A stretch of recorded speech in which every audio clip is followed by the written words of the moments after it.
Hey there, and welcome to Program Guru. In this tutorial, you'll learn how to copy a file in Linux using the Ubuntu terminal. For all three examples, we'll use the same source file named notes.txt. Let's open the terminal by pressing Ctrl, Alt, and T together. First, run the ls command to view the files in the current directory. You should see the notes.txt file. The command used to copy files in Linux is cp. Its basic syntax is cp source file destination. Let's begin with our first example. Example 1. Copy a file in the same directory. We want to create a backup of notes.txt in the current directory. Run cp space notes.txt space notes_backup.txt. Press enter. Linux normally displays no message when the command is successful. Run the ls command again. You should now see both notes.txt and notes_backup.txt. The original file remains unchanged and a new copy has been created. Now let's move to the second example. Example 2. Copy the same file into another directory. For this example, we'll use a directory named backup.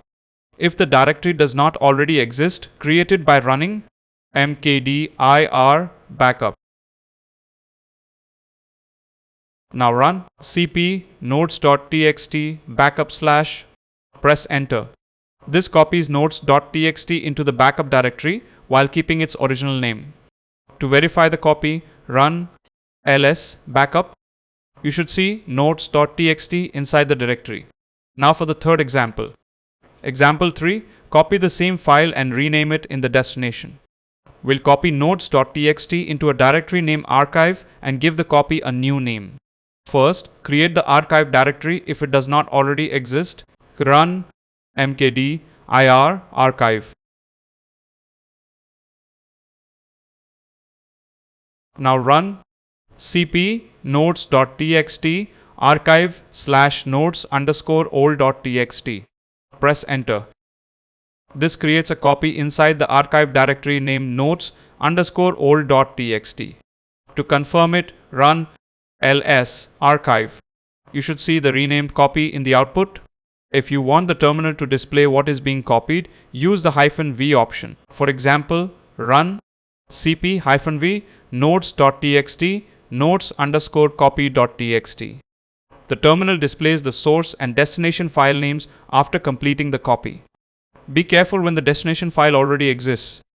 By default, the cp command may replace it without asking for confirmation. To receive a warning before overwriting a file, use the -i option. For example, cp-i notes.txt notes_backup.txt. Because the destination file already exists, Ubuntu asks whether you want to override it. Type Y to continue or N to cancel. If the source file does not exist, the command displays an error. For example, cp missing.txt backup / the terminal reports that it cannot find the file.